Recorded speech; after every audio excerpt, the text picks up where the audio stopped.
감사합니다. 반갑습니다. 저는 이름은 이열 선생이고요.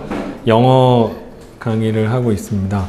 그 전반적인 입시 및 그 다음에 영어 공부에 대해서 좀 간단하게 말씀을 드릴 텐데요. 이제 그 혹시 해서 파악을 좀 하려고요. 그 현재 고3 학부모님이 계신가요? 아, 네. 고등학교 2학년? 네. 아, 네네. 혹시 고등학교 1학년 학부모님도 계세요? 아, 다 2학년이시군요. 알겠습니다.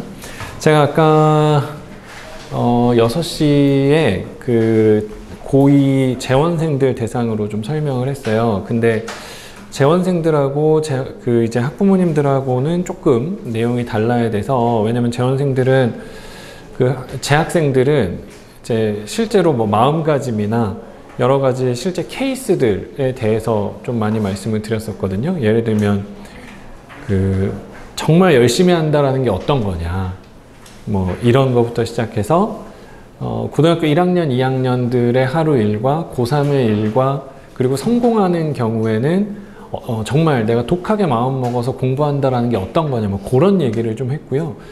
그리고 왜냐면 친구들이 알아야 되는 게 그거여서요. 그리고 이제 학부모님들은 이제 그 우리 친구들이 예비 고3인 거잖아요, 사실은. 그래서 이제 예비 고3으로서 어떤 부분에 신경을 써야 되고, 그 다음에 고3 수능을 볼 때까지 어떤 플로우로 진행을 해야 되는가에 관련해서 좀 말씀을 드리고, 그 다음에 그 중에서 영어는 어떤 위치에 있고 어떻게 영어 공부를 하는 게 맞다, 뭐 이런 정도의 주제로 말씀을 드리도록 하겠습니다. 기본적으로는 영어는 수능이 있고 내신이 있는데요. 수능이 있고 내신이 있는데, 수능 영어의 중요성은 사실은 전 과목 중에서 거의 가장 낮다고 보시면 돼요. 한국사보다는 높은데 그게 아닌 다른 과목들에 비해서는 영어의 중요도가 확 낮습니다. 그래서 일단은 영어보다 다른 과목을 잘하는 게 훨씬 더 중요해요. 영어 성적은 언제 필요하냐면 다른 과목이 완벽하게 만들어졌을 때 영어 성적이 필요한 거예요. 예를 들면 우리 친구들이 보통 그 수시에서 최저 등급이라는 걸 맞출 때 몇 과목을 합해서 몇 등급을 받는다, 이 조건을 몇 합 몇 이렇게 얘기하거든요. 그래서 세 과목 합해서 5등급이다 그러면 3합 5 이렇게 얘기를 하는데, 3합 5면 좀 좋은 거예요. 근데 3합 5라는 걸 만들 때 제일 좋은 3합 5가 있고 제일 나쁜 3합 5가 있어요. 그쵸? 일단 제일 나쁜 거부터 봐야 되겠죠. 제일 나쁜 3합 5는 뭘까요? 국영수 중에서 국수영으로 하겠습니다. 국수영 중에서 제일 나쁜 3합 5는 영어가 1인 경우예요. 영어가 1이고 3합 5를 맞췄다 그러면 국어나 수학은 1등급이 안 나왔다는 얘기죠. 즉 국어나 수학보다 영어 등급만 혼자 높은 경우는 사실은 이 경우에는 수시에서 최저를 맞추는 경우에만 쓸 수가 있고요. 그렇지 않다 그러면 사실은 아무 의미가 없다고 보셔도 괜찮아요. 그럼 제일 좋은 3합 5는 뭐다? 국어 1, 수학 1, 영어 3이에요. 그래서 영어가 3등급이 나와도 국어, 수학이 1등급이 나온다 그러면 사실은 무조건 저걸 선택하는 게 맞습니다. 그래서 영어 등급이라는 거는 뭐 3등급이라고 해서 큰일 난 것도 아니고 1등급이라고 해서 무조건 좋은 것도 아니에요. 요거를 먼저 말씀을 드리고요. 그러면 수시하고 정시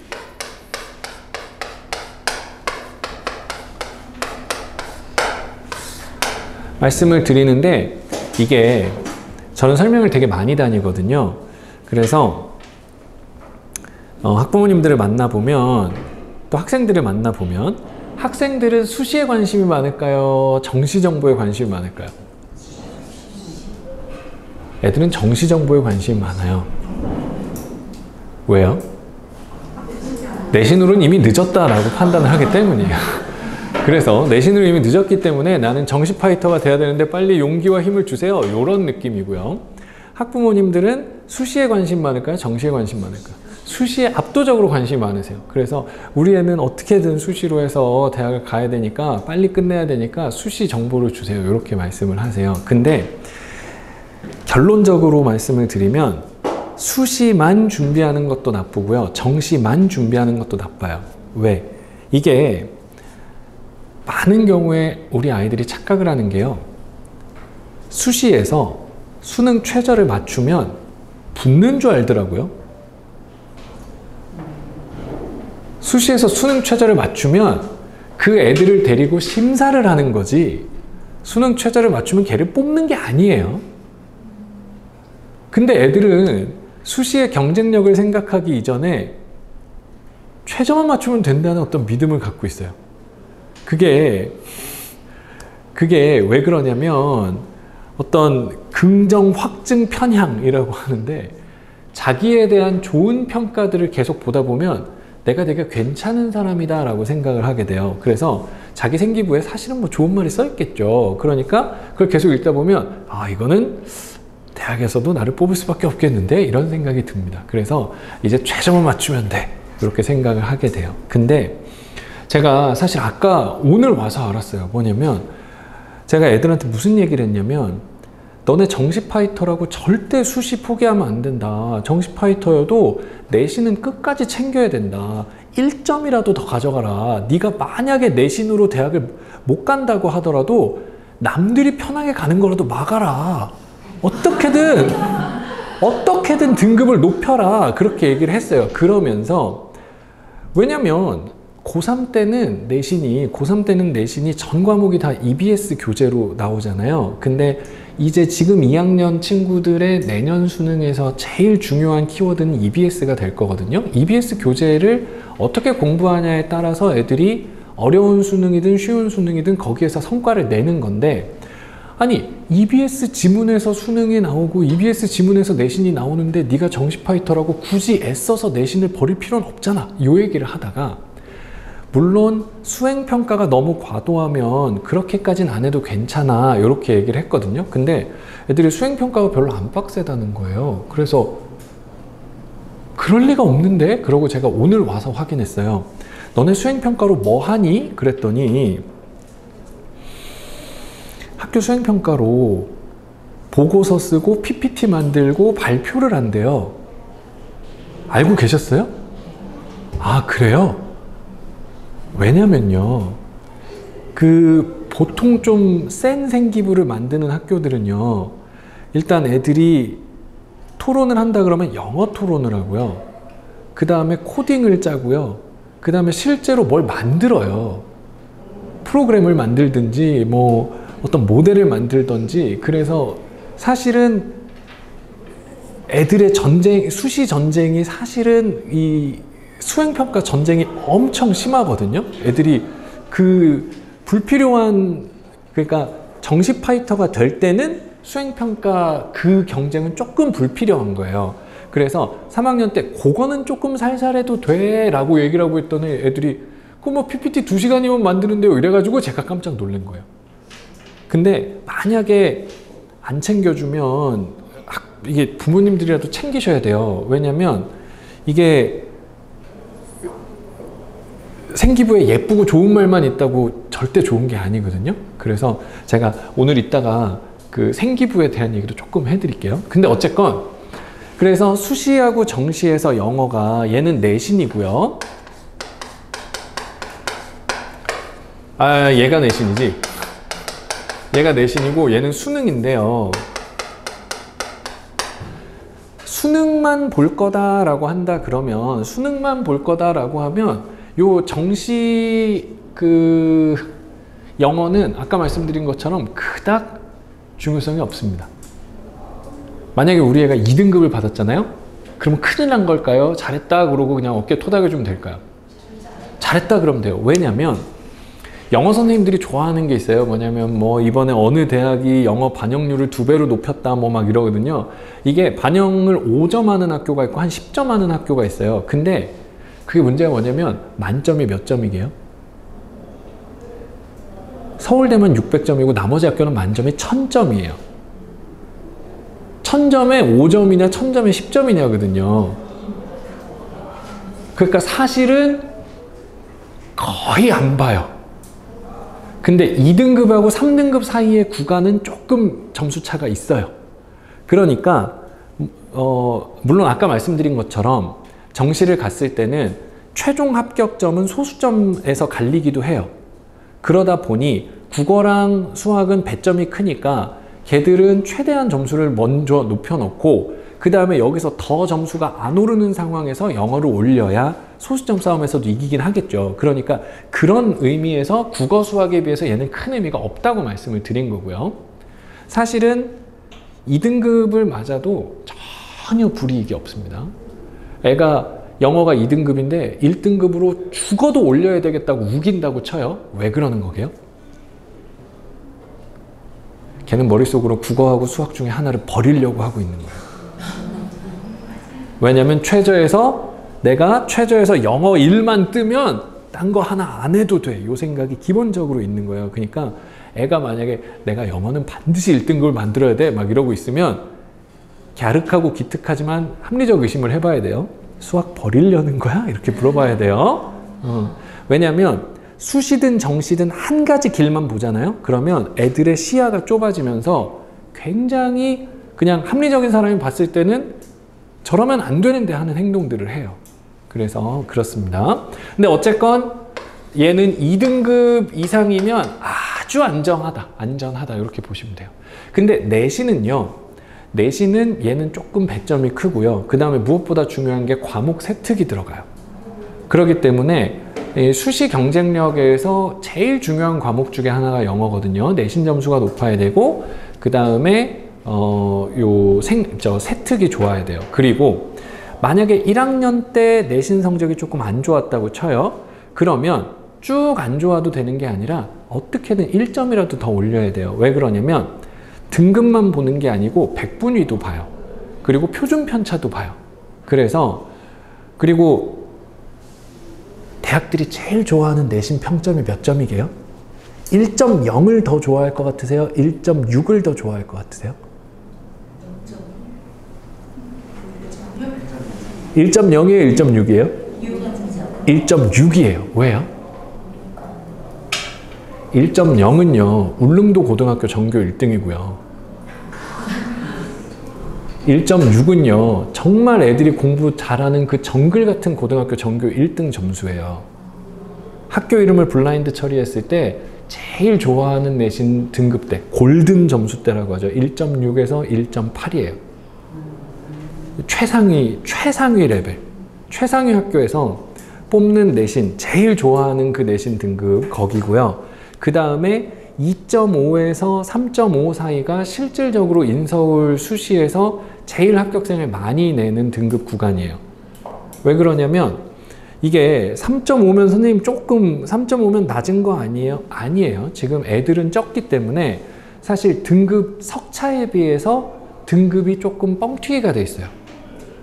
그래서 한 3, 4년 전에 비해서 앞자리가 바뀌었다고 보시면 돼요. 한 0.7점 정도는 지금 애들이 마이너스를 먹고 있어요. 그래서 지금 3.5 정도 나오는 애들은 한 3, 4년 전 기준으로 했을 때 한 2.7, 2.8 요 정도가 되는 거고요. 지금 2.5 정도 나오는 애들도 석차로는 상당히 높은 거예요. 그래서 요 지역은 사실은 내신 등급이 높다 그러면 무조건 수시를 가져가야 돼요. 근데 이제 문제점이 이제 과목 세특의 경쟁력은 조금 떨어질 수가 있죠. 왜 그러냐면 제일 중요한 수행평가를 PPT를 만듦이라고 쓰면 안 되겠죠. 그래서 자 어쨌건 그래서 내신은 끝까지 올려야 됩니다. 끝까지 올려야 돼요. 너가 못 가더라도 최선을 다해서 애들의 길을 막아라 이렇게 애들한테 항상 얘기합니다. 왜 그러냐면 어쨌건 굉장히 중요하게 보고 애들이 생각하는 것보다는 합격점이 낮거든요. 그렇기 때문에 수시에서 언제든 가능성이 있어요. 자 그러면 지금 예비 고3이 되는 이 시점에 애들이 영어 공부를 좀 한다 그러면 뭐를 더 열심히 공부해야 될까요? 내신이에요? 수능이에요? 내신을 열심히 해야 돼요. 애들은 이렇게 말할 거예요. 내신 열심히 해야 돼. 그러면 난 이미 끝났어. 이런 애들이 있을 수 있어요. 그래 분명히 있을 수 있어요. 그래서 나는 이제 수능으로 이제 치고 올라갈 거야.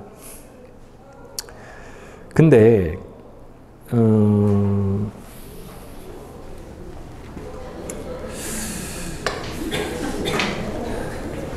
우상향 곡선을 그린다라는 거의 장점은요, 의외로 꽤 커요. 왜냐면 실제로 이제 그 대학에서 조사를 했어요. 그냥 마냥 점수가 쭉 좋은 애들이랑 점수가 점점점 올랐던 애들이랑 이제 추적 조사를 했거든요. 누가 더 학교 생활에 적응을 잘하고, 그 다음에 대학의 제일 큰 관심 중에 하나는 누가 자퇴를 더 적게 하냐거든요. 어떤 놈이 도망을 덜 가고 어떤 놈이 끝까지 졸업을 해주냐였는데, 점점 올랐던 친구들이 학교의 충성도가 높고 그 다음에 학교 생활을 열심히 하는 거야. 그러니까 대학들이 굉장히 좋아해요. 상향곡선을 실제로 객관적으로 봐도 좋아해요. 그래서 요건 가져가야 됩니다. 그래서 저는 수업을 할 때 항상 고3까지도 마찬가지예요. 내신 7에 수능 3으로 수업을 할 거예요. 내신 7에 수능 3으로. 그러면 내신을 공부한다라는 거는 내신을 공부한다라는 거는 뭘 공부하는 걸까요? 애들한테도 아까 제가 다 확인했어요. 제가 시험지도 다 받고 애들한테 가르쳐 줬어요. 요 지역 내신 문제는 어려울까요? 쉬울까요? 쉬운 줄 아셨죠? 요 지역 내신은 어려운 내신에 들어가요. 전국적으로 제가 전국의 여러 지역들을 가보잖아요. 요 지역 학교들의 내신은 공통적으로 어려운 내신에 들어갑니다. 근데 최상위 난이도는 아니에요. 왜냐하면 딱 4가지거든요. 하나가 시험 범위예요.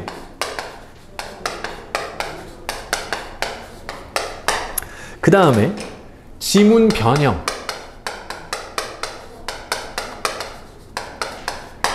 지문을 있는 그대로 출제하는 내신이 있고, 선생님들이 많은 부분을 바꾸시는 경우가 있어요. 요게 들어가면 어려운 내신으로 쳐요.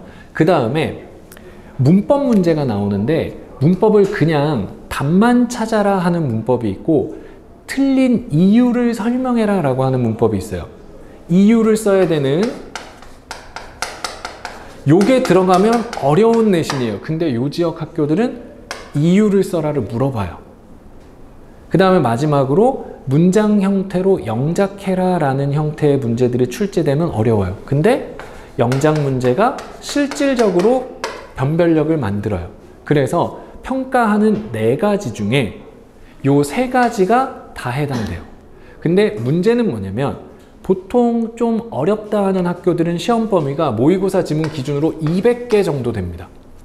근데 요 지역은 딱 50지문이에요. 전국 단위에서 제일 작습니다. 그래서 50지문. 요거 하나 딱 편하고요. 요거는 어려워요. 자, 왜 지금까지 내신이 쉽다고 생각하셨죠? 애들이 왜냐면 하나 틀려, 뭐 애들 다백점이고 하나 틀리네 몇 명이고 2개 틀리네 몇 명이고 뭐 막 이렇게 얘기를 하니까요. 자, 왜 어려운 문제로 내고 있는데 애들은 등급이 그렇게 나오고 그 다음에 선생님들은 왜 문제를 그렇게 내실까요? 그리고 작년보다 올해가 조금 더 문제들이 어려워졌어요. 자, 왜 그럴까요? 제가 지금까지 말씀드린 게 뭐냐면, 수시에서는 우상향을 좋아한다 그랬죠. 자, 학군 지역 있죠. 소위 뭐 대치동, 목동 요런데요.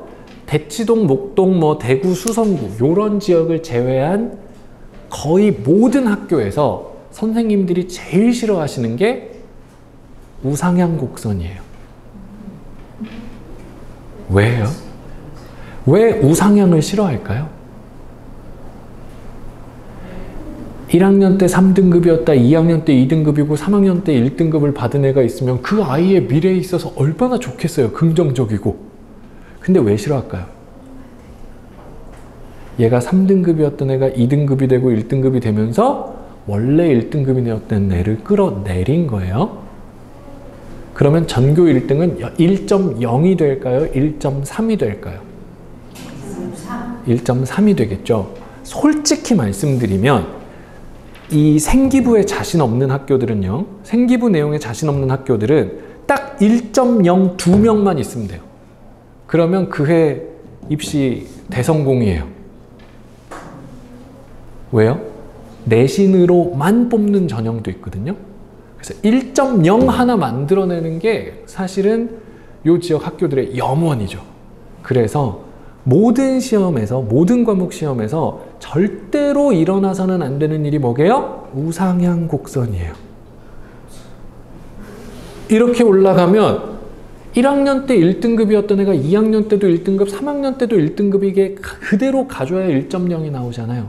근데 어디서 3등급이 튀어나와가지고 1등급을 결국 해내면 예쁜데 양심 없는 거예요. 누굴 끌어내렸으니까. 이해되시죠? 그러다 보니까 내신에는요, 애들이 시험 범위에서 배운 내용을 열심히 공부하면 몇 % 정도 맞출 수 있을까요? 한 80% 정도가 시험 범위에서 나와요. 그리고 애들은 못 느끼겠지만 한 20% 정도는 배우지 않았거나 따로 정리하지 않았으면 알 수 없는 것들. 근데 그게 소위 1학년, 2학년, 3학년 시험에 지속적으로 들어있어서 그 변별력을 통과한 애들은 1학년 때도 1등급, 2학년 때도 1등급, 3학년 때도 1등급이 되게 만드는 거죠. 그러니까 어떤 학교에 1.0이 있더라 라고 하면요, 걔가 아주 탁월한 아이일 가능성도 높지만 그 친구가 넘은 커트라인을 다른 친구들은 몰라서 못 넘고 있는 거예요. 이미 넘은 애는요, 시험이 세상에서 제일 쉬워요, 내신이. 제 제자 중에 서울대 수시 수석이 있거든요. 걔가 내신이 1.04예요. 근데 걔는 그래도 조금 뭐라 그럴까, 제가 하도 정시 공부하라 그래갖고 수능 공부를 좀 했던 친구인데 어쨌건 1.04인데 그래서 왜 수시 애들이 학번을 먼저 받거든요. 수시 애들이 학번을 먼저 받아요. 수시가 먼저 붙으니까. 그리고 정시 애들은 뒷번호를 받아요. 걔가 0001이에요. 근데 0001인 애가 공부를 3학년 때 되니까 하게요, 안 하게요? 안 하는데 내신은 줄 1등급을 받더란 말이에요. 그래서 야, 너 뭐야? 그랬더니 우리 학교 내신은요, 원리만 알면 쉬워요. 그러면 친구들도 알려줘야지. 알려줘요, 안 알려줘요? 그럼요. 자기의 그거니까. 그거를 그 소위 말하는 기본기라는 걸 갖추고 있는 애들은 물론 선생님 막 직접 알려주시고 이러진 않죠. 큰일 나죠, 그러면. 근데 시험 문제를 보고 그걸 빠르게 눈치채는 애는 소위 말하는 기본기라는 걸 먹고 들어가기 때문에 내신이 쉬운 거예요. 그러면 애들은 방학 때 뭘 공부해야 될까요? 그거요. 기본기요. 시험에 나오는 그거요. 그래서 나는 수능 보고 대학 가더라도 너는 끌어내리겠다. 이런 마음가짐을 가져야 되거든요. 왜 제가 자꾸 이 얘기를 하냐면요, 사람이 언제 제일 강할 것 같으세요? 어떤 감정 상태일 때 사람이 제일 강할까요? 요즘 애들한테 물어보잖아요. 무슨 일본 애니메이션을 많이 봐가지고 지켜야 할 게 있을 때 강하다, 뭐 이런 얘기. 사람은요, 지킬 게 있을 때 제일 약해요. 왜냐면 그거를 지켜야 되니까. 그죠? 근데 사람이 제일 강할 때는 언제냐면요, 잃어버릴 게 없어서 너라도 끌어내리겠다 할 때 제일 강해요. 최고의 동기부여는 분노입니다. 그래서 애들한테 그 얘기를 해주는 건데, 어쨌건 소위 말하는 어렵다라고 하는 게 요거잖아요. 요 지문 변형, 이유 설명, 요 두 개가 시험의 한 80% 정도의 그 시험 범위 안에서 출제되는 내용이라고 보시면 되고요. 요게 한 20% 출제 안 되는 그놈의 기본기라고 하는 건데, 자, 어떤 친구가 있다고 해봐요. 고등학교 1학년부터 고등학교 3학년 때까지 내신 등급을 다 1등급을 받았다고 합시다. 이 친구가 그냥 어디 맡겨놓은 1등급 찾으러 가는 것처럼 학교 다니는 애가 있다 그래봐요. 그런 애가 절대로 안 하는 얘기가 하나 있어요. 그게 뭘까요? 학원은 다닌다고 쳐볼게요. 학원을 다녔어. 근데 시험을 1등급을 받았어. 걔가 절대로 안 하는 얘기가 있습니다. 그게 뭐게요? 학원에서 선생님이 찍어준 게 그대로 나왔어 라는 얘기를 안 합니다. 절대로 안 해요. 만약에 애들이요 시험 보고 와서 와 이열스님이 찍어준 게 시험에 다 나왔어 라고 한다 그래봐요. 그러면 야 그 선생님 참 훌륭한 사람이구나 이러시면 안 되고요. 물어보셔야 돼요. 그래서 넌 다 맞았니? 왜 그러냐면요. 시험 범위가 50개라고 할게요. 선생님이 한 지문에 몇 개 정도 찍을까요? 최소 10개 찍어요. 그럼 선생님이 찍어준 게 몇 개예요? 500개예요. 500개를 찍었는데 그럼 안 나오는 게 이상한 거 아니에요? 그러니까 선생님이 찍어준 데서 다 나오는 건 맞아요. 근데 문제는 뭐냐면 시험 전날 500개를 그냥 하고 들었어. 그럼 시험장에서는 무슨 생각이 들까요? 와, 선생님 분명히 알려준 건데 아이 참 이런단 말이에요. 그래서 사실은 진짜로 잘하는 친구들은 선생님이 알려준 게 나왔다라는 말을 하지도 않고요. 선생님이 찍어준 건지도 모릅니다. 왜게요? 선생님이 찍기 전에 이미 자기가 찍어 놨어요. 자기가 보고 뭐가 나올지가 보이는 애들은 선생님이 찍어주면 선생님 잘했어 이러고 그냥 넘어가는 거지 그래요 선생님 이러면서 적는 게 아니란 말이에요. 그러다 보니까 그게 시험 문제 나오면 선생님이 말했던 거네로 기억할까 아니면 내가 중요하게 본 게 나왔군일까. 당연히 후자인 거예요. 우리 선생님이 찍어준 대로 나왔어 라는 거는 딱 3등급하고 4등급이 제일 많이 하는 말이에요. 그럴 수밖에 없어요. 이게 왜 그러냐면 3등급, 4등급은요 노는 애들이게요 아니면 성실하게 공부만 한 애들이게요? 논 거 같죠? 성실하게 공부만 한 애들이 3등급, 4등급이에요. 쉬운 등급 아닙니다. 고등학교 내신 3, 4등급은요 열심히 해야 나오는 등급이에요. 1, 2등급은요 똑똑해야 나오는 등급이고요.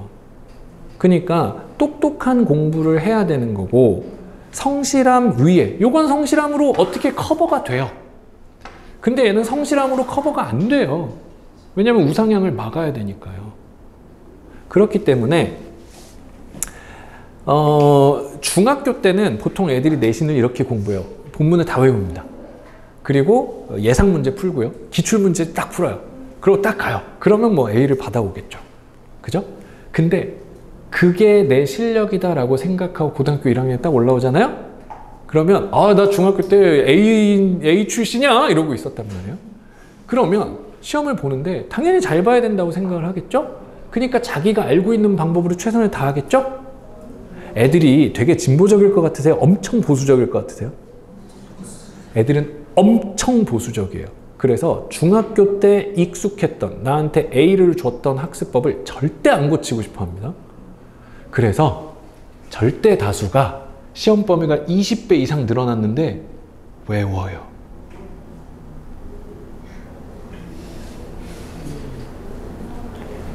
괜찮아요. 200개 지문인 학교에도 외우는 애들이 있어요. 그리고 사람이 못 외울 것 같죠? 근데 그걸 해내는 애들이 있어요, 또.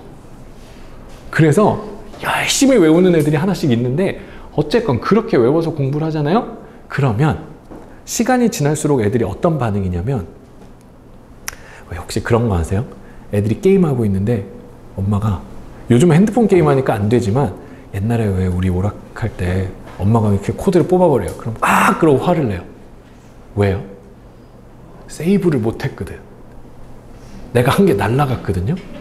제일 싫은 게 내가 했던 걸 또 해야 되는 게 싫은 거예요. 그 좋아하는 게임도 날라갔으면 다시 하면 재밌으면 야 또 한다 신난다 해야 될 거 아니에요. 근데 날라가면 화나는 거거든요. 애들이 영어 싫어하는 가장 큰 이유가 뭐냐면요. 중간고사를 외웠죠? 기말고사가 되죠? 다시 시작해야 돼요. 왜냐면 영어 실력이 는 게 아니고 암기 과목으로 받아들이고 있어서 범위가 바뀌어서 0부터 다시 외워야 돼. 그래서 중간고사 끝나면 나 영어 좀 부담이 되기 시작해 라고 시작하고 2학년 되면 영어를 싫어하기 시작해요. 그리고 3학년 되면 이제 정시 파이터가 된다고 막 까부는데 근데 계속 1등급 받는 애들은 재부팅 한다고 시작할까요? 아니면 중간고사 때 시험 본 게 쌓여서 기말고사에 갈까요? 쌓여서 가요. 쌓여서 가게 만들어야 된다고요. 그래서 요 80%에 해당하는 거를 애들은 외우는데 진짜 잘하는 친구들은 지문을 한번 딱 보잖아요. 그러면 아, 우리 학교 선생님 스타일이면 요 지문에서 이거네.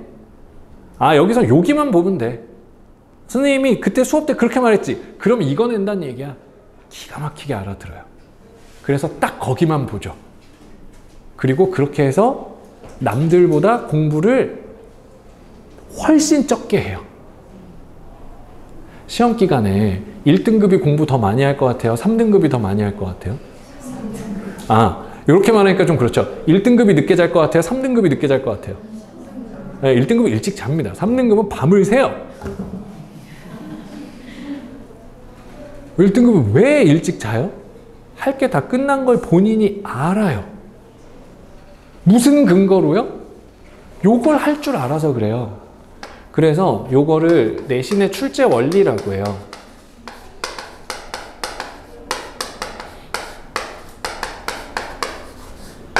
요거를 수업에서 굉장히 중요하게 할 거고요. 왜 그러냐면 이게 수능 영어랑도 연결이 돼요. 여기 간단하게 한번 말씀드려 볼게요. 딴 거 다 필요 없고 어휘 한번 볼게요. 우리 학부모님들도 어휘에 관심이 많으시지만 고3 애들이요, 영어에서 제일 관심 있는 게 뭐냐면 어휘예요. 왜냐면요, 이 친구들은 자기가 단어만 모르는 줄 알아요.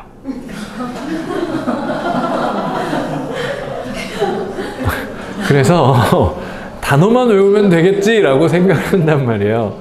그래서 선생님 무슨 단어를 외우면 될까요? 이렇게 생각을 하는데, 자, 어휘력을 측정하는 방법 중에 여러 가지가 있겠지만 이제 영어 교육에서 어휘력을 측정하는 방법 중에 크게 두 가지 개념이 있어요. 하나는 단어의 절대량을 얼만큼 많이 알고 있느냐, 이거를 그 어휘의 크기라고 해요.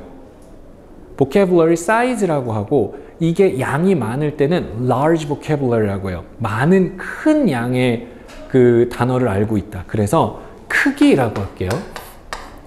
단어장을 여러 개를 막 찢어 먹었죠? 그럼 이 크기가 늘어요. 그죠?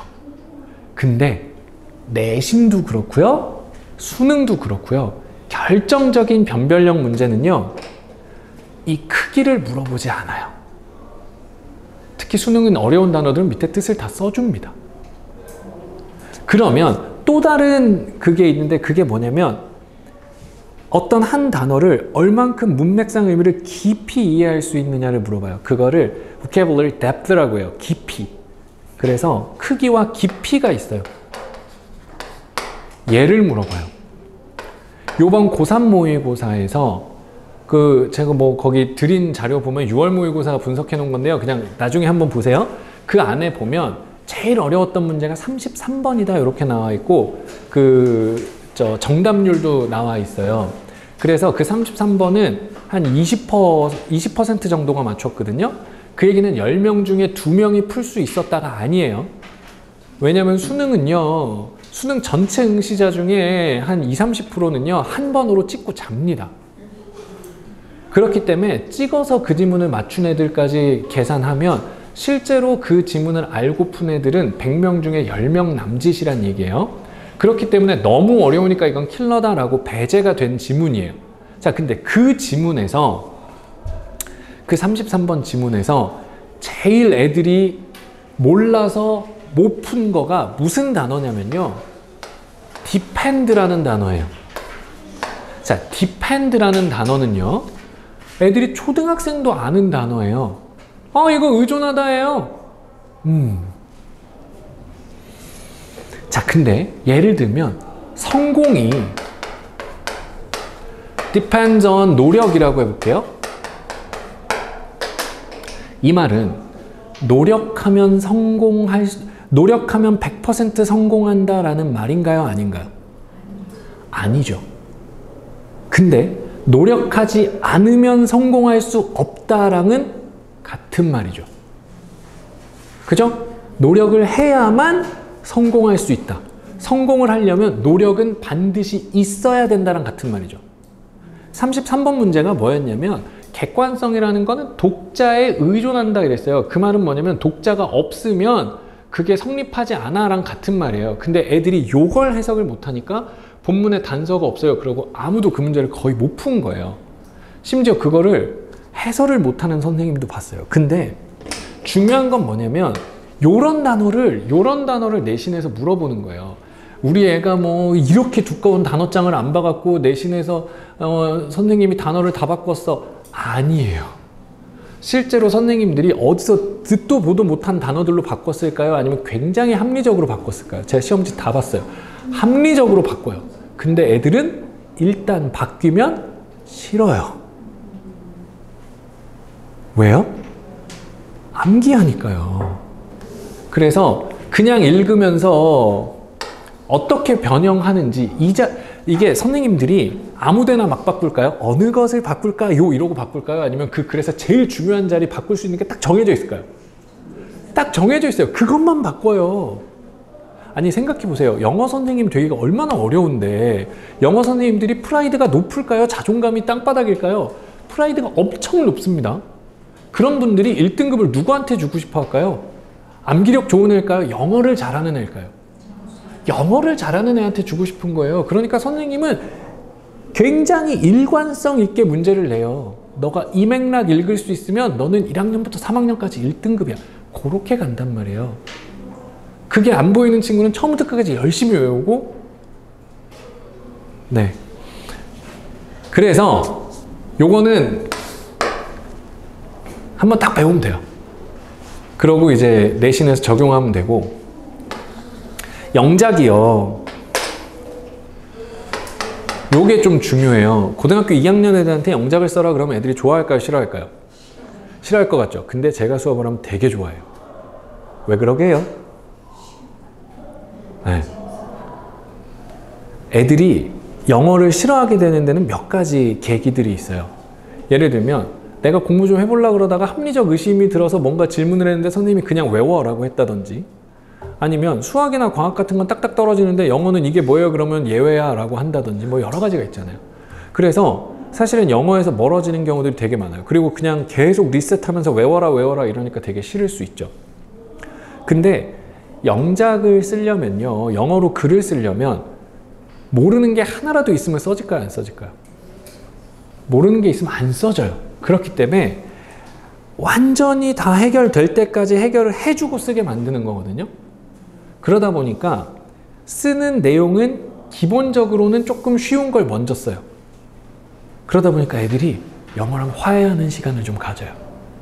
근데 보세요. 우리가 잘못 알고 있는 것 중에 하나가 미국에 가서 오래 살다 보면 일단 귀가 뚫리고 귀가 좀 뚫리면 입에 바다가 좀 묻으면 이제 말도 나온다 이렇게 우리가 생각을 하죠. 진짜 그럴까요? 저는 미국에 11년 살았지만 한국말만 할 줄 아는 사람을 알아요.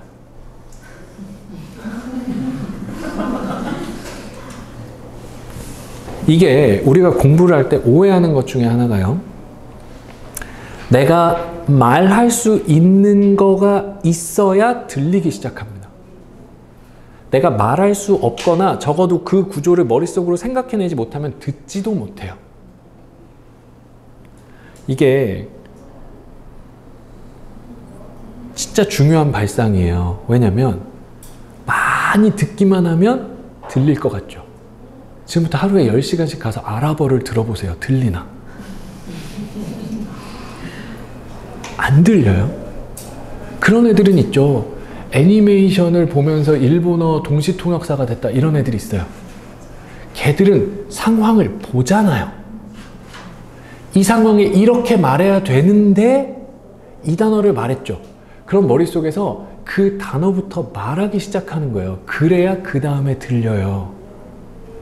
인간의 뇌는 말한 만큼 들립니다.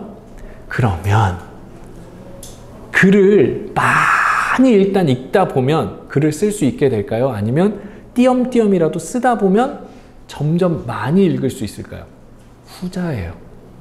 쓰다 보면 읽는 거는 굉장히 빠르게 늡니다. 그래서 제가 7대 3이라고 했잖아요.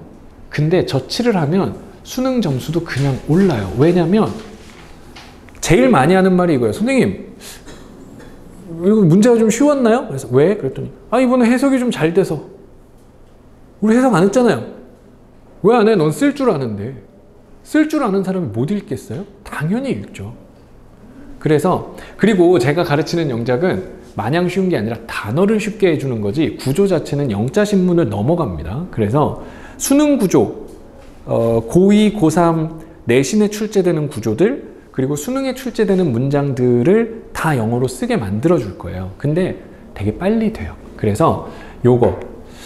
근데 제가 설명회 때 영작 얘기를 하잖아요. 그러면 두 가지 반응이 있어요. 첫 번째는 선생님, 저희 애는 초등학교 때 영작을 끝냈는데요. 제가 영어 일기 쓰는 수준의 그 I like 떡볶이를 영작을 하려고 하는 건 아니에요. 실제 이제 모의고사 수준 지문들을 영작을 하려고 하는 거예요. 그러니까 초등학교 때 띄었던 영작이랑은 수준이 좀 많이 다를 거고, 그 다음에 둘째, 요런 말씀들을 하세요. 선생님, 왜 내가 그래도 애 키우면서 설명회를 좀 다녔는데 다 구문해라, 독해해라, 문법해라, 어휘해라 하지 영작을 하라는 내용은 내가 태어나서 처음 들어봤다. 왜 갑자기 애 수능하고 상관도 없는 영작을 하라 그러냐? 일단은 내신이 중요하기 때문이 1이고요. 그 다음에 요거 한번 여쭤볼게요. 영어 선생님이 있다고 해요. A라는 선생님이 있어요. A라는 선생님은 애들이 오면요, 단어 숙제 검사를 해주고 채점을 해준 다음에 틀리면 혼내고요. 저기 앉혀서 다 맞출 때까지 집에 못 가게 검사를 합니다. B라는 선생님은요, 어떤 애가 들어왔을 때 문법 개념을 설명해주고 문법 문제를 아주 멋지게 풀어줘요. C라는 선생님은 어떤 글을 읽어주고 그 다음에 답을 찾아주고 걔가 그걸 이해하도록 만들어줍니다. D라는 선생님은요, 어떤 애가 영어를 못 쓰는데 실제로 지가 글을 쓸 수 있게 만들어줍니다. 자, 어느 게 제일 하기 힘들까요? 선생님이. 영작을 쓰게 만드는 건요, 선생님들한테도 어려운 일이에요. 게다가 이렇게 막 영작을 해야 돼요 이렇게 까불었잖아요. 근데 애가 실제로 수업을 한번 듣더니 아유 그 영작이라더니 그냥 외워서 쓰래 라고 하면 제가 뭐가 되겠어요? 이렇게 얘기를 한다는 거는 요 반응이 나온다는 게 100%이기 때문에 그래요. 아니 글이 써지네? 왜 나는 이렇게 안 배웠지? 라는 반응이 나와요. 그렇기 때문에 자신 있게 말씀을 드리는 거예요. 이게 우리나라 영어 교육 전체 커리큘럼에 사실은 되게 잘 돼 있어요. 우리나라가 되게 좋아요. 뭐 파닉스부터 시작해서 막 아주 잘 돼 있어요. 근데 전체 영역 중에 제일 약한 부분이 영어로 글쓰기 부분이에요. 왜냐면 너무 기초 부분은 잘 돼 있는데 중간이 없고 그 다음에 너무 심화가 있어요. 영어 논술을 쓰는 애들 있죠. 영어로 논술 쓰는 학원도 있거든요. 그 학원은요, 영어로 웬만한 내용은 줄줄줄 쓰지 않으면 안 받아요. 그 얘기는 뭐냐면 뭐 모르겠고 일단 쓸 줄 알게 되면 와 이거거든요. 그러다 보니까 영어 교육에 요 몸통이 없어요. 못 쓰는 애가 쓸 수 있게 되는 과정이 없어요. 그래서 선생님들이 요 부분이 좀 약하고요. 그 다음에 또 우리나라의 문제인 게 어떤 선생님이 벌써 한 10년 전인가 봐요. 영작과 관련해서 책을 내고 그 다음에 영작 이론들을 정리한 다음에 그거를 다 지적재산권을 걸었어요. 그래서 누가 그 수업을 따라하면 막 내용 증명 보내고 막 찾아가고 막 난리를 부려요. 그래갖고 선생님들이 더럽고 치사해서 영작 수업을 못하는 것도 있어요. 근데 저는 어떻게 하겠다 그러는 걸까요? 위험을 무릅쓰고 하는 걸까요? 이렇게 얘기했는데 그 선생님이 제가 아니면 웃기겠죠? 알아들은 거예요? 그래서 영작 관련해서는 그냥 그 국내 유일이라고 보셔도 돼요. 왜냐면 제가 2011년도에 EBS I 수능 방송에 들어갔고 들어가고 한 달 만에 EBS E, EBS English예요. 영어 채널에 스카웃돼서 들어갔고 그러고 또 한 달 만에 EBS Language, EBS 언어 채널이 있어요. 거긴 중국어랑 영어 이런 거 하는 데인데 언어 채널에 또 스카웃이 됐어요. 그래서 그 세 군데에서 동시에 영작 강의를 했거든요. 근데 사실 그분들이 이게 된다라는 생각이 없었으면 하고 있는 사람을 막 그 안에서도 사람 빼가면 싸우거든요. 저 때문에 PD님들 좀 싸웠어요. 근데 그 안에서도 그렇게 빼가려고 하면서 데려갔었던 거는 영작 컨텐츠가 없기 때문이에요. 그리고 저 빼고 아무도 못합니다. 수업 들으면요, 애들이 알아서 찾아줘요. 가끔 애들이 선생님 이거 선생님 걸 따라하는 것 같아요 이러고 저한테 막 보내줘요. 근데 어쨌건 그래서 요거 엄청 중요한 내용, 내신을 잘 보는 내용, 그 다음에 아무리 내신 기간에 공부를 해도 채워지지 않는 그 기본기, 근데 요거는 수능이랑 직접 연관은 없어 보이지만 실제로 독해력이 굉장히 많이 오르는 그런 부분이다, 이렇게 보시면 돼요. 그래서 요 두 가지를 요번 방학 때 좀 집중적으로 훈련을 할 거고요. 그 다음에 다시 입시 얘기를 좀 넘어가면 제일 중요한 거는 사실은 스스로 공부할 수 있는 의지예요. 제가 애들한테 뭐라고 얘기했냐면, 진짜로 성적이 오르는 애는 전국에 정말 많이 잡아줘도 5%밖에 안 된다. 나머지는 성적이 안 오르거나 떨어진다. 그러면 적어도 내가 수능을 공부하겠다라는 각오를 가지고 입 밖에 그 말을 꺼내려면 적어도 나는 오늘 하루를 대한민국 전체 내 또래 애들 중에 적어도 5%에는 들어가게 살아야만, 그것도 하루만 사는 게 아니라 지속적으로 살아야만 그 말을 꺼낼 수가 있는 건데, 이게 정시 파이터를 하겠다는 애들 중에 솔직히 말하면 정시 파이터 진짜 좋은 거거든요. 근데 문제는 뭐냐면 입으로만 해. 정시 파이터라는 말은 나는 내신 버리고 놀아도 괜찮아 라는 면죄부가 아니거든요.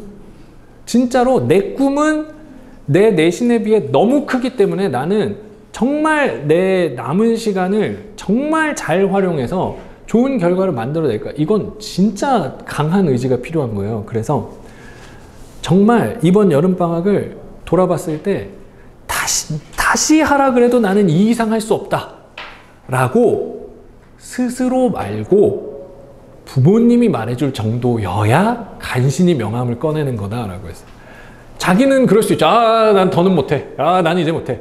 할 수 있죠. 그쵸? 그럼 더 안 해봤으니까 그렇죠. 근데 부모님이 봤을 때 야, 너 이젠 안 돼. 더 하면 큰일이야 라고 주위에서 말해줘야 애들은 진짜로 좀 공부를 한 거예요. 이게 뭐 수능이 어려워질 수도 있고 쉬워질 수도 있고 뭐 모르겠어요. 그치만 만고불변의 원칙이 있습니다.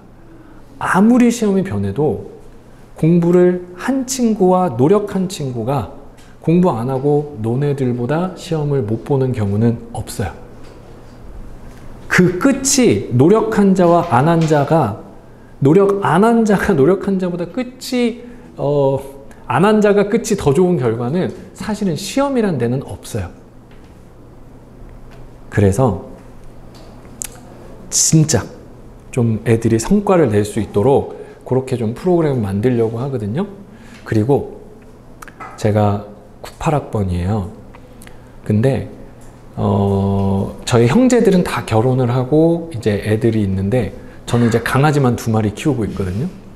수업 열심히 하고 그러다 보니까 그렇게 됐어요. 근데 제가 재작년까지 삼촌의 마음으로 늘 수업을 했어요. 애들을 보면 아유 우리 조카랑 친구구나 니가 이러면서 삼촌의 마음으로 수업을 했는데, 작년 할로윈 이후부터 제가 인생의 큰 전환점을 맞았거든요. 제가 강아지를 이렇게 수업을 밤에 하니까 나올 때 집 옆에 있는 강아지 유치원에다가 이제 맡기고 와요.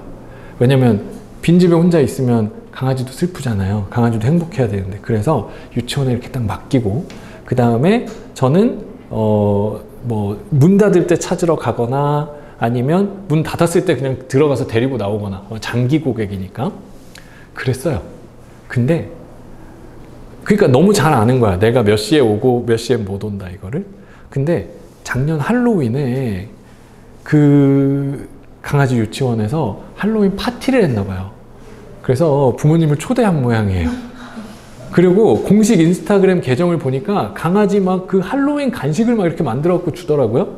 그래서 난 우리 강아지들이 두 마리 키워요. 우리 강아지들이 잘 먹고 있나? 이러고 넘기는데 우리 애들 사진이 없어. 그래서 이게 뭐지? 그러고 사진 하나하나를 다 넘겼어요. 그러다 끝에 사진 이렇게 보니까 아빠가 안 왔다고. 우리 개들은 저기 안에 철조망 뒤에서 이러고 보고 있는 거예요. 그때 제가 정말 피가 거꾸로 솟는 거예요. 그러면서 그냥 보는 순간 아빠가 안 가서 미안해 이 말이 나오는 거예요. 그러면서 너무 화가 나는 거죠. 바로 유치원 바꿨어요. 멀어도 바로 바꿔버렸어요. 근데 제가 그때 무슨 생각을 했냐면, 야, 이건 정말 큰일이다. 부모님의 마음이 이거에 몇십 배, 몇백 배는 될 텐데 이게 애들 공부시키면서 부모님들이 얼마나 마음속에 서러움이 많을까, 얼마나 속상하신 게 많을까. 제가 그 생각이 들으니까 막 오싹한 거예요. 그래서 진짜 내가 내 수업 듣는 애들은 선생님이 나를 모른다거나, 선생님이 뭐 누구를 뭐 더 챙긴다거나, 선생님이 나한테 관심이 없다거나, 선생님이 내가 뭘 잘하는지 못하는지 모른다거나, 이거는 없어야겠다. 애들이 수업을 들으면서 진짜 선생님이 나한테 진심이다. 선생님이 나한테 정말 나한테 맞춰주고 있다. 선생님이 정말 나를 잘 끌어주고 있다. 요거를 느끼게 하는 게 되게 중요한 것 같아서 제가 진짜 애를 많이 써요. 애들하고 소통을 잘하려고. 그래서 자, 애들이 인스타그램을 다 팔로우를 하거든요. 그러니까 어머님들은 제 걸 팔로우 하시면 안 돼요. 알았죠? 왜 날 팔로우하면 애들이 엄마 편인가 이렇게 된단 말이에요. 눈팅만 하세요. 알았죠? 이열쌤 치면 제가 메뉴에 있어요. 눈팅도 안 하려고 그러는구나. 관심이 없어서. 눈팅은 해주세요. 네, 근데 어쨌건 애들의 관심을 갖고 뭐 예를 들면 애들이 학교에서 혼나는 날이 있잖아요. 그러면 만났을 때 물어봐요. 그때 그것 때문에 혼났어? 야, 그건 너무한 거 아니야? 애들이 왜 아저씨 남의 인생에 상관이에요? 이럴까요? 아니면 선생님이 나를 보고 있구나 하고 좋아할까요? 좋아해요. 좋아해요. 부모님이 하면 싫어하고요. 제가 하면 좋아합니다. 그래서 저는 애들하고 최대한 당연히 최고의 컨텐츠를 제공해야 되지만 애들하고 인격적으로 좀 이렇게 만나려고 노력을 많이 해요. 왜냐면 애들은 공부도 잘해야 되지만 이렇게 속도 커야 되잖아요. 그죠? 그래서 사실 이렇게 뭐 학원을 결정하시고 또 아이를 맡기시고 하는 거가 굉장히 큰 결정이라는 거 제가 잘 알아요. 근데 믿고 맡겨주시면 당연히 저희가 최고의 내용, 그리고 정말 우리 애들이 선생님이 나랑 같이 가고 있구나 라는 걸 느끼면서 같이 성장할 수 있도록 최선을 다하도록 하겠습니다. 궁금하신 게 있으시면 카카오톡에서 이열 선생님 치시면 제가 나와요. 저도 제 입으로 선생님 하는 거 싫은데요. 이열 이렇게 해놨더니 이열산 중국어학원이 1등에서 20등까지 검색이 안 돼. 그래갖고 다소 건방지지만 이열 선생님으로 해놨어요. 그래서 친구 추천을 하시고 질문 궁금하신 거나 이렇게 해주시면 최대한 좀 자세하게 빠르게 답변해 드리도록 하고요. 또 아니면 학원 카운터로 문의해 주시면 아마 저희 원장님이 저희 교회 고등부 후배예요. 네, 고등부 후배라서 제가 아주 어려서부터 좋아하던 동생이고 영어 선생님인데 영어도 굉장히 잘하고, 그리고 이게 욕심이 엄청 많아서 뭐라 그럴까, 애들에 대해 열정이 되게 많거든요. 그래서 뭐 다소 실수도 있으나 근데 네, 그러나 진짜 저희 원장님이 저한테 많이 얘기를 했어요. 지금 2학년들이 이 지역에서 정말 뛰어난 애들, 그리고 정말 잘 결과를 만들 수 있는 너무 좋은 애들이라고 좀 꼭 와달라고 여러 번 얘기를 해서 제가 이렇게 말하니까 좀 너무 건방져 보인다. 시간을 냈는데요. 너무 건방졌다. 그죠? 죄송합니다. 근데 이렇게 왔어요. 그래서 좀 관심 많이 가져주시고, 그리고 그게 있어요. 애들은 시험 보면 성적표가 나오잖아요. 선생님은 이런 설명회를 하면 얼만큼 많이 문의를 하고 예약을 하고 등록을 했냐, 이런 게 약간 성적표거든요. 제가 성적표 나오는 시험에서 이렇게 좀 결과가 안 좋은 적이 별로 없어요. 그러니까 나가시면서라도 예의상 원장님한테 이렇게 문의도 좀 하시고 관심도 좀 많이 가지시고 네, 어쨌건 믿고 맡겨주시면 함께 성장할 수 있도록 제가 최선을 다해서 뛰겠습니다. 감사합니다.